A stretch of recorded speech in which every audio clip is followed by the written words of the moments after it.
but Stinging nettle. yeah. Yeah. And do you know why it's called stinging nettle? It hurts a little bit, but it's also medicine, right? It's used for arthritis, it's used for pains, it's used as a diuretic. The new shoots are usually harvested. They can be like spinach, saute. But again, it's being used as a fiber for clothing um, for centuries, for maybe thousands of years all over the place. I heard that the best time to harvest is around this time of the year. This was harvested about a week ago, maybe less. They could reach about this tall. There are different varieties also around the planet. Some of them grow much taller. On the way to prepare them for fibers, also there are people use different processes. One of them is called retting, which is used for other fibers like hemp.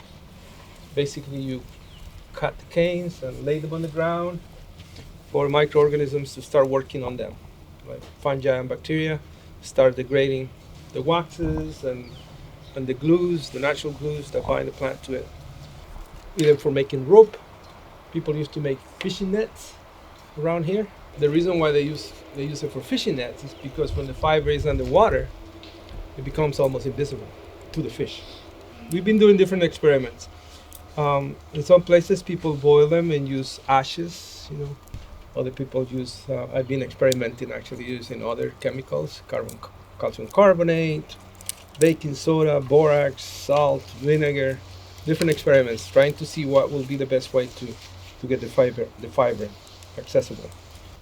What we're after is the outer part, this part. So this is the way that most people will do it.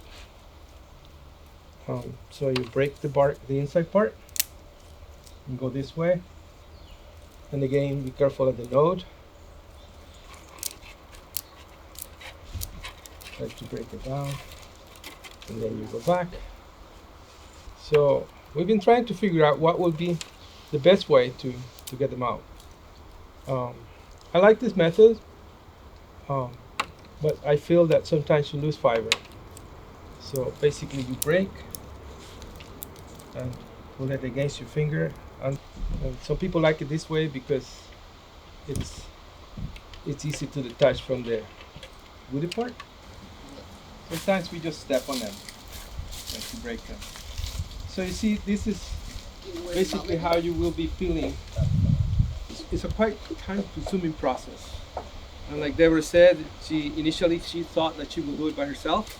Then she realized that it was not a one-person job, so she invited many people to join her in the project, right? Because it's quite labor-intensive in some ways.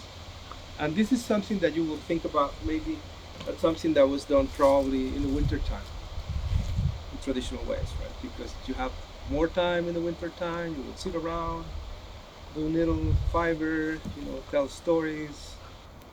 This is minor scale. You will need to do a whole bunch of them, and then you will end up with. So slowly the fiber starts to come up. You can see. This is stronger than hemp. It's one of the strongest fibers in nature you can use. And for if you just need to make a rope in an emergency, this will be enough to make a rope. The other method that we've been trying to work here with, in this case, after boiling it, it comes up much easier. Right? I prefer this method because it's just easy. See, I don't have to do all that breaking, which loses the fiber. The only thing that you have to be careful though is at the nose, because it will, if you don't step on it or so you don't break it, you don't even have to split it. But it works when you split it too. If not, you can just pull. But see that's a continuous, a long fiber all the way down, which is better than when we do it this way, because I find that it breaks the fiber too much. You boil it, you get it quicker. You could make a rope just like this, right there.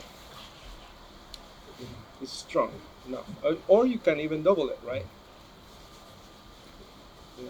Twist it one way, and then go. Right. Then you have very strong. So what we're gonna do, we can try. You can try either way. You should try both, so you can see the difference. So you can. The tricky on this part is again is to break the note at the very top.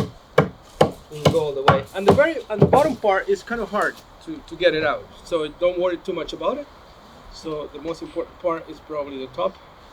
And then to start, you just bend it a little bit, just so that the top loosens. You can even use your nail, as long as you get the green separated from the very top.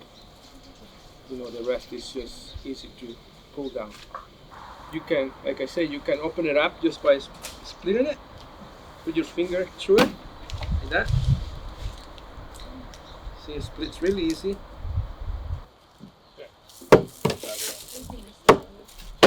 Yeah, and the second piece of wood is on the other side. Okay. You're trying to get the stuff out of it? Then you use, to get the first part at the top is the tricky. Peeling. Sometimes it doesn't come out, Okay. but just to get to the green part, Yeah.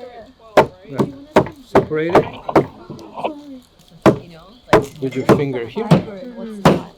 Yeah, it's hard to tell. The lighter parts are not. But it, this part. Oh, we get it. All the tops go here.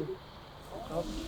They go all in the same direction. But if you want, there's also like another one that we can shift to, or if you just want to look into it. Yeah. Then you spray and then you can just go like that. And then it's not one of those feel like, you know, Similar. It's like a kind of a relationship. this sort of long system. Like making it sound very writing to each other. If you want, there's also like another one that we can shift to, or if you just want to look into it. Yeah. But yeah, you might want to go around with the green one.